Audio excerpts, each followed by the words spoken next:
రాజ్యాంగం రద్దు, సమీక్ష దానికి సంబంధించినటువంటి ప్రియాంబుల్లో ఉన్నటువంటి సోషలిజాన్ని మారుస్తామని చెప్పి ఒకవైపు బీజేపీ అంటుంది. మరొక వైపు రాజ్యాంగాన్ని మార్చడం అంటే రిజర్వేషన్లను రద్దు చేయడానికి కుట్ర చేస్తుందని చెప్పి కాంగ్రెస్ పార్టీ తీవ్ర ఆరోపణ చేసింది. జాతీయ స్థాయిలో ఇవ్వాలి అదే నేను ఆరోపించింది.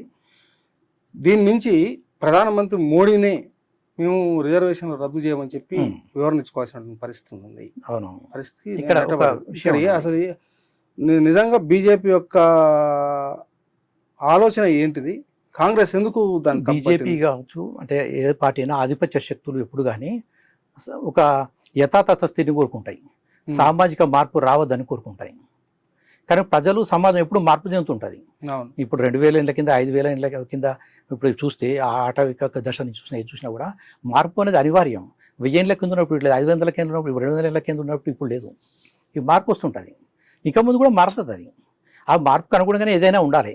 వ్యతిరేకంగా ఉంటే సాధ్యం కాదు అది ఒకటి. ఇంకోటి భారతదేశానికి స్వాతంత్రం వచ్చినప్పుడు పరిస్థితి వేరు.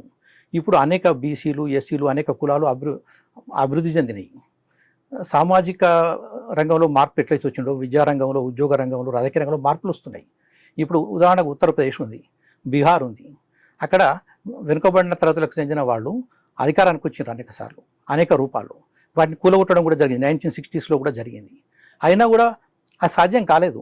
ఇప్పుడు ఇవాళ కాంగ్రెస్ అది బీజేపీని ఎవరైతే వ్యతిరేకిస్తున్నారు అంటే ఇవే వెనుకబడిన తరగతుల కులాల నుంచి వచ్చిన పార్టీలు ఉన్నాయి కదా, ఈ ఉద్యమాల నుంచి వచ్చిన పార్టీలు, వాళ్ళే సమాజ్వాదీ పార్టీ కావచ్చు, వీళ్ళది రాష్ట్రీయ లోక్దళ్ కావచ్చు, అవి వ్యతిరేకిస్తున్నారు సార్. రాష్ట్రీయ జనతాదళ్ కావచ్చు వ్యతిరేకిస్తున్నాయి, అడ్డులు వస్తున్నాయి బీజేపీని. అంటే ఎప్పుడైతే విపి సింగ్ అప్పుడు ఈ మండల్ ఇష్యూ అప్పుడు వచ్చిందో దానికి వ్యతిరేకంగా వెంటనే బీజేపీ రథయాత్ర తీసుకొచ్చింది. ఇప్పుడు చాలామందికి అర్థమైంది ఏమంటే ఒక సామాజిక మార్పుకు వ్యతిరేకంగానే ఈ మతపరమైన భావజాలాన్ని ముందుకు తీసుకొస్తున్నారు అనే అభిప్రాయం ఉన్నది బీజేపీ వాళ్ళు. బీజేపీ వచ్చిన తర్వాత బీజేపీలో ఈ వెనుకబడిన తరగతులకు మండల కమిషన్ ద్వారా రిజర్వేషన్లు వస్తున్నాయి కనుక మండల కమిషన్ అనేది వస్తే వాళ్ళు ఆ ఉద్యమాలు తీసుకొచ్చారు, రథయాత్ర అవన్నీ వచ్చింది మండల కమిషన్ వ్యతిరేకంగా, రిజర్వేషన్లకు వ్యతిరేకంగా. అయితే అందుకే ఈ రోజు రిజర్వేషన్లు రద్దు చేయడం కోసం కుట్ర జరుగుతుంది అని చెప్పి ఆరోపణ చేసింది. ఇంకొకటి ఏమిటంటే కులగణన అనే ఇష్యూ కూడా ముందుకు వస్తుంది. విషయం అంటే కులగణన ఎందుకు జరపడం లేదని ఆశ్చర్యకరమైన విషయం. ఎందుకంటే ఇప్పుడు ఒక సామాజిక మార్పు తేవాలి ఆధునిక వ్యవస్థలో. కులగణన సంగతి పక్క పెట్టు. బీజేపీ 2021 నాటికి జనగణన చేసి జనాభా సంఖ్యను ప్రకటించాలి. 2021లో కరోనా వచ్చింది కాబట్టి 1 సంవత్సరం ఆగింది అనుకో. కరోనా అయిపోయిన తర్వాతనైనా ఈ సెన్సస్ చేయాలి. అదే అసలు ఎందుకు చేయలేదు చేస్తున్నారంటే కులగణన అనే ఇష్యూ ముందుకు వస్తుంది, దాన్ని చేసుకోలేరు అనేది ఒకటి ఉంది. సెన్సస్ ఒకటి ఎందుకంటే ఇప్పుడు ఒక మన ఆధునిక రాజ్య లక్షణం ఏంటంటే ఆధునిక వ్యవస్థ లోపల రాజ్యం అనేది సామాజిక ఆర్థిక మార్పు కోసం ఒక ఉపయోగపడాలి. అంటే ఇప్పుడు పూర్వం పోలీస్ స్టేట్స్ ఉండేవి, రాజరికాలు ఉండేది.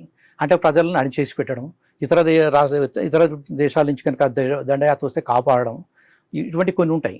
కానీ ఇప్పుడు ఏంటంటే ప్రజల సంక్షేమాన్ని చూడడం, సామాజిక మార్పుకు పాటుపడడం. ఇప్పుడు ఒక చోట కులాంతర వివాహాలు జరుగుతాయి, వాళ్ళను కులాంతర వివాహం చేసుకునే దాడులు జరుగుతుంటాయి. అటువంటి జరగకుండా చూడడం ప్రభుత్వ బాధ్యత. అనేక విషయాల్లో రాజ్యానికి ఇప్పుడు వరకట్న నిషేధానికి వ్యతిరేకంగా, వరకట్నాలకు వ్యతిరేకంగా నిషేధించడం అవన్నీ ఉంటాయి కదా. అంటే అనేకమైన ప్రభుత్వానికి అంటే ప్రభుత్వం బాధ్యత అది సామాజిక మార్పు తేవడం అనేది. సామాజిక మార్పు తేవాలంటే సమాజానికి సంబంధించిన స్టాటిస్టిక్స్ ప్రభుత్వం దగ్గర ఉండాలి. అంటే కులగణన చేయడం అనేది ఒక కులాలకు సంబంధించిన అవసరం అని కాదు, మొత్తం సమాజానికి సంబంధించిన అవసరం.